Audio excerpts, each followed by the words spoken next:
कार्तिक मास की कथा। कार्तिक मास को बहुत ही शुभ और पवित्र महीना माना गया है। इस माह में ही भगवान विष्णु अपनी योग निद्रा से जाग जाते हैं और सभी तरह के मांगलिक कार्य आरंभ हो जाते हैं। इसी कार्तिक मास में दीपावली का महापर्व आता है। पुराणों में कार्तिक मास की महिमा का वर्णन मिलता है। इस माह में दीपदान, स्नान, विष्णु पूजा और तुलसी पूजा के साथ ही पौराणिक कथा सुनने का बहुत ही खास महत्व होता है। एक नगर में एक ब्राह्मण दंपत्ति रहते थे।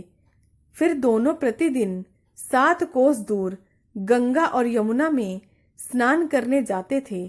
इतनी दूर आने जाने से ब्राह्मण की पत्नी थक जाती थी।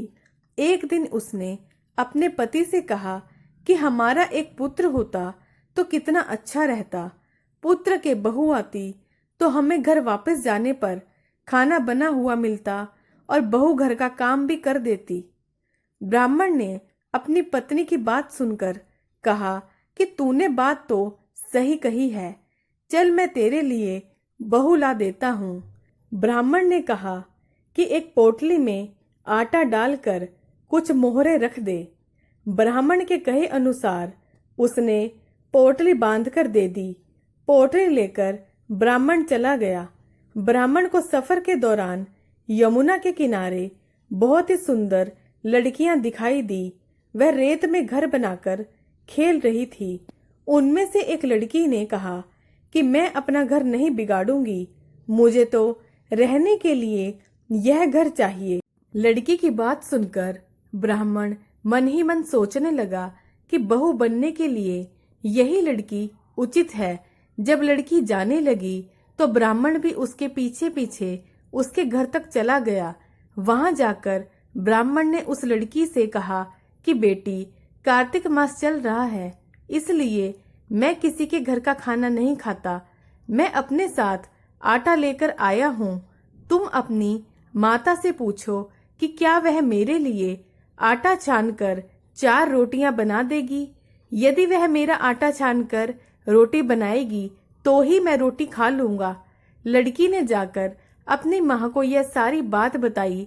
माँ ने कहा, उचित है, जाकर ब्रह्मदेव से कह दो कि वह अपना आटा दे दे, मैं रोटी बना दूंगी। जब वह आटा छानने लगी तो आटे में से मोहरें निकली। वह सोचने लगी, जिसके आटे में इतनी मोहरें हैं उसके घर में कितनी मोहरें होंगी। जब ब्राह्मण खाना खाने बैठा तो लड़की की माँ ने उस ब्राह्मण से पूछा कि क्या आपका कोई लड़का है और क्या आप उस लड़के की सगाई करने जा रहे हो। यह सुनकर ब्राह्मण ने कहा कि मेरा लड़का तो काशी में पढ़ने गया है, लेकिन यदि तुम कहो तो खांड कटोरे से विवाह करके तेरी बेटी को अपने साथ ले जाऊं। लड़की की माँ ने कहा कि ठीक है। ब्रह्मदेव इस पर लड़की की माँ ने लड़की की खांड कटोरे से शादी करके ब्राह्मण के साथ भेज दिया। ब्राह्मण ने घर आकर कहा कि रामू की माँ, दरवाजा खोल कर देख, मैं तेरे लिए बहू लाया हूँ। ब्राह्मण की पत्नी भीतर से ही बोली, हमारे तो कोई बेटा बेटी नहीं है, तो बहू कहाँ से आए। दुनिया ताने मारती थी, अब आपने भी मारना शुरू कर दिया। ब्राह्मण ने कहा, तू दरवाजा खोलकर तो देख। जब ब्रह्माणी ने दरवाजा खोलकर देखा तो सामने बहू को खड़ा देखा। उसने बहू का स्वागत किया और आदर सत्कार से अंदर ले आई।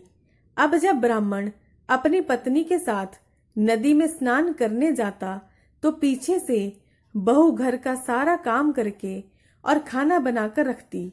वह उनके कपड़े धोती, रात को हाथ पैर दबाती। इस तरह बहुत दिन बीत गए।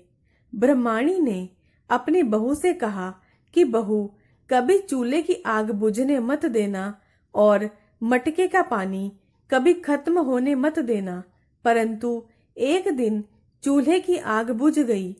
यह देखकर बहू घबरा गई और भाग भाग कर अपने पड़ोसन के पास गई और कहा कि मेरे चूल्हे की आग बुझ गई है, मुझे थोड़ी आग चाहिए।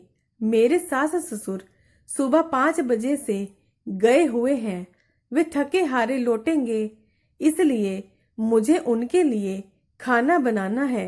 यह सुनकर पड़ोसन ने कहा कि तू तो बावली है, तुझे यह दोनों मिलकर पागल बना रहे हैं। इनका कोई पुत्र नहीं है, यह निसंतान है। बहू ने कहा, नहीं ऐसा मत बोलो, इनका बेटा तो बनारस काशी में पढ़ने गया हुआ है।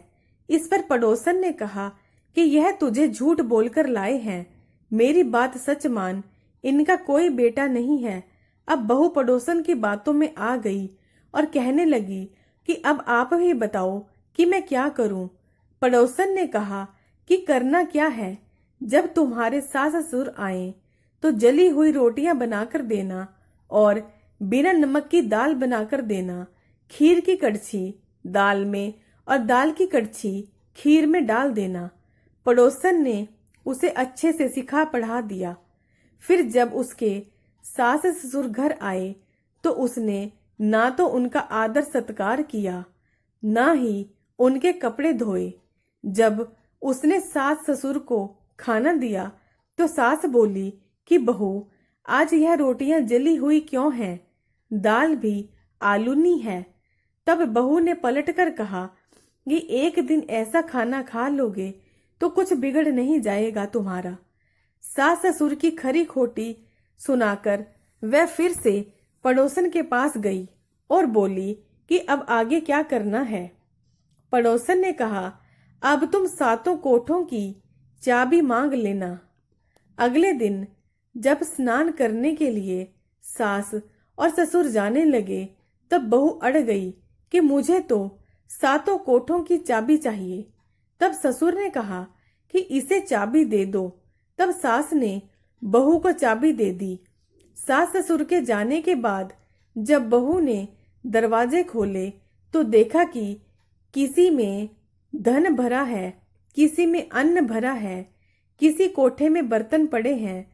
जब उसने सबसे ऊपर वाला 7वां कोठा खोला तो देखा कि शिवजी, पार्वती माता, गणेश जी, लक्ष्मी माता, पीपल पथवारी, कार्तिकेय ठाकुर, राई दामोदर, तुलसी जी का बिड़वा, गंगा जमुना और 33 कोटि देवता विराजमान हैं।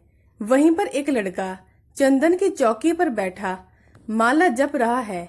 यह सब देखकर उसने लड़के से पूछा कि तुम कौन हो। तब लड़का बोला कि मैं तेरा पति हूँ, अभी दरवाजा बंद कर दे, जब मेरे माता पिता आएंगे तब दरवाजा खोलना। यह सब देखकर बहू बहुत खुश हुई और 16 श्रृंगार करके सुंदर वस्त्र पहनकर अपने सास ससुर का इंतजार करने लगी। उसने अपने सास ससुर के लिए अच्छे अच्छे पकवान बनाए। जब उसके सास ससुर घर आए तो उसने उनका आदर सत्कार किया और प्रेम पूर्वक खाना खिलाया और हाथ पैर दबाने लगी।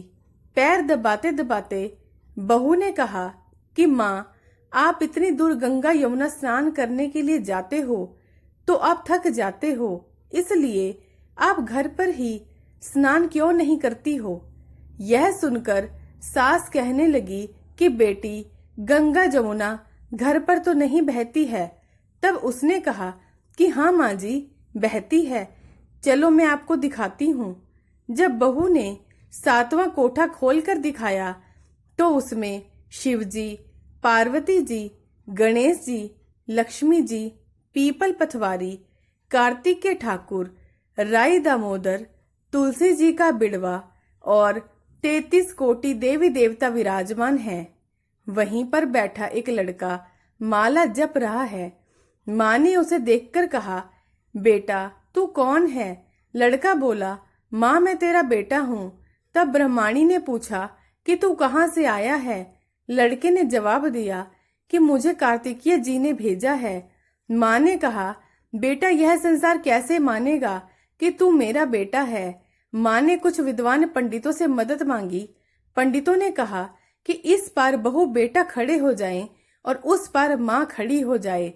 माँ ने चमड़े की अंगियां पहनी हो और छाती में से दूध की धार निकलकर बेटे की दाढ़ी मूछ भी गए और पवन पानी से गठजोड़ बंधे, तब मानेंगे कि यह इस माँ का ही बेटा है। उसने ऐसा ही किया। चमड़े की अंगियां फट गई और छाती में से दूध की धार निकलकर बेटे की दाढ़ी मूछ भीग गई। पवन पानी से बेटे बहू का गठजोड़ बन गया। यह सब देखकर ब्राह्मण और उसकी पत्नी का खुशी का ठिकाना ना रहा। यह थी कार्तिक मास की कथा। कार्तिकेय ठाकुर जैसे ब्राह्मण और ब्राह्मणी को बहू बेटा दिया, वैसे सबको देना। कार्तिक मास की कथा कहने, सुनने और हुंकारा भरने वाले सब पर अपनी कृपा करना। दोस्तों, अगर आपको मेरी वीडियोस पसंद आती है तो मेरे चैनल को सब्सक्राइब करना ना भूलें। वीडियो को ज्यादा से ज्यादा शेयर करें, लाइक करें। आपका बहुत बहुत धन्यवाद।